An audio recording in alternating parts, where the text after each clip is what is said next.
Since philosophy is rooted in logic, it is interesting to think about situations where logic seems to fail us. My favorite example of this is paradoxes. A paradox is a logical statement that contradicts itself. Basically, it makes perfect sense until it doesn't. Paradoxes are often confusing because of the fact that they don't work out the way you might expect them to. But this also makes them fun and interesting, in the same way a brain teaser is fun and interesting. Today, I'm going to share with you some of my personal favorite paradoxes. Let's get into it. The first paradox is known as the Sorites paradox, and it goes as follows.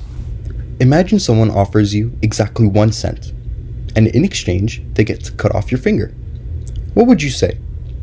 Most people would say no, unless they were some sort of sick masochist, that is. Now, imagine the same situation, but instead of 1 measly penny, you're given $4 billion. It's hard to turn down that kind of money, right? Most people would say yes, because it's $4 billion.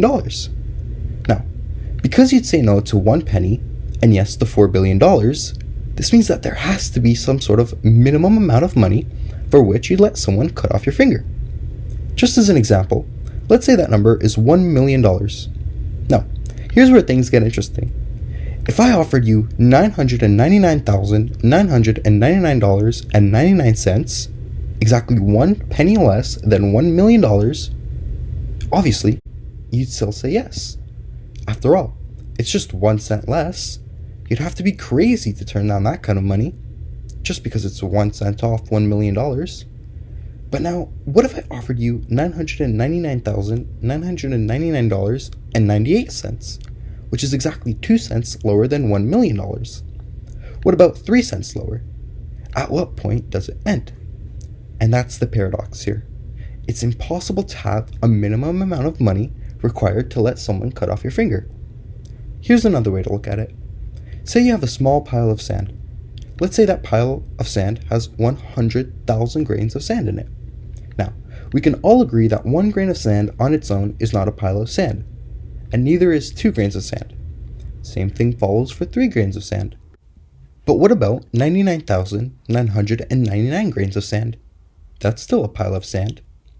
If you started taking away grains of sand, how many grains of sand would you have to remove before it stopped being a pile of sand? I especially love this paradox because of how many theories there are about it. My favorite idea goes as follows. The philosopher Ludwig Wittgenstein proposed that language is use. What does this mean?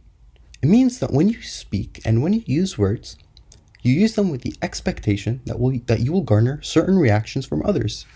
If you say, look at that pile of sand over there, and the pile is too small, the person you're talking to will be confused and go, what pile of sand? What are you talking about?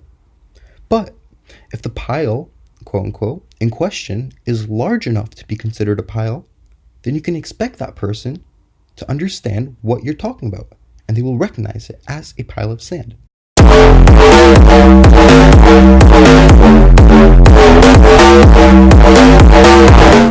The next paradox is known as the omnipotence paradox. The omnipotence paradox starts off with the following claims. Number 1, God can do anything. And number 2, God can make anything. Now, with these two statements in mind, I'd like to ask you a simple question. Can God create something, let's say in this instance a boulder, that is so heavy that even God himself cannot move it? There's only 2 possible answers to this question, yes and no. If you say yes, then that means that God can make the boulder.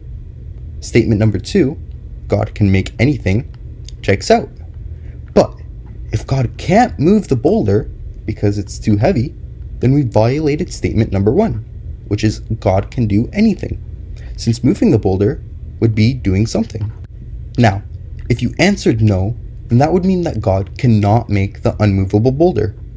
But then this violates statement number 2, which says God can make anything. This is a classic example of a paradox at its finest. There is no clear answer here, but the logic checks out, until it doesn't.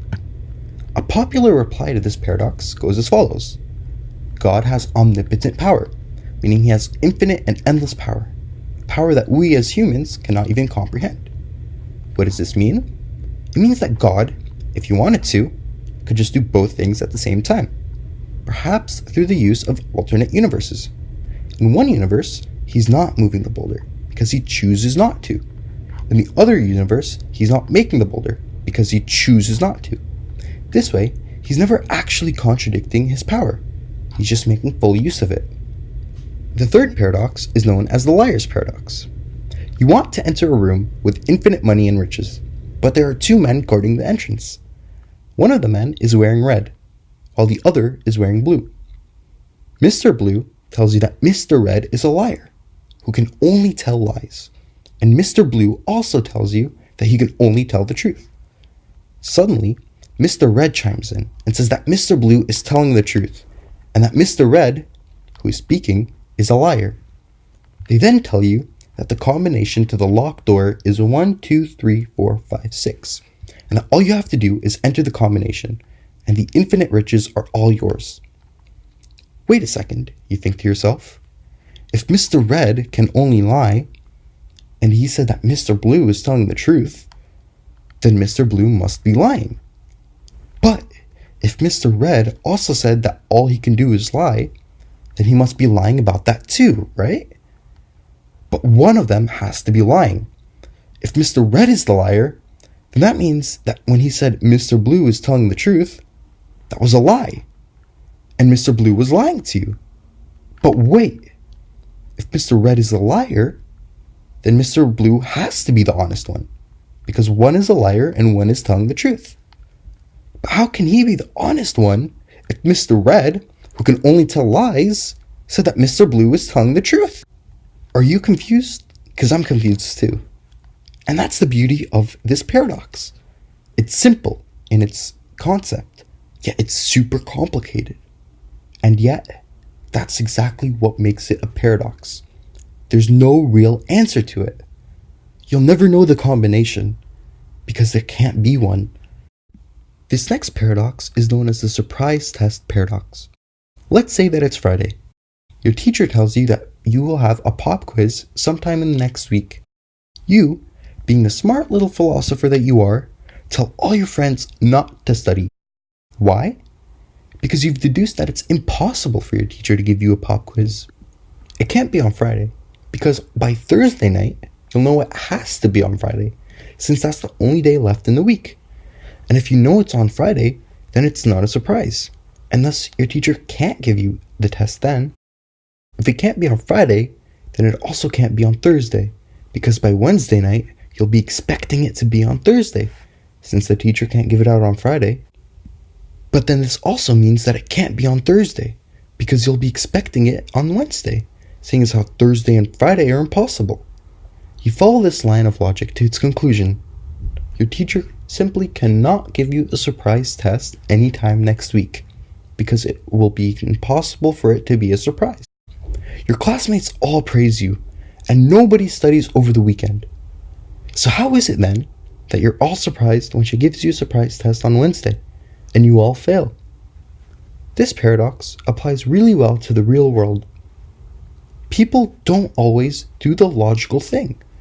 In fact, it's not very logical to assume that everybody is going to act logically. The moral of the story here? Study for your pop quizzes. This was my first video. I hope you all enjoyed, and make sure to subscribe if you'd like to learn more about philosophy with me. That's all for today.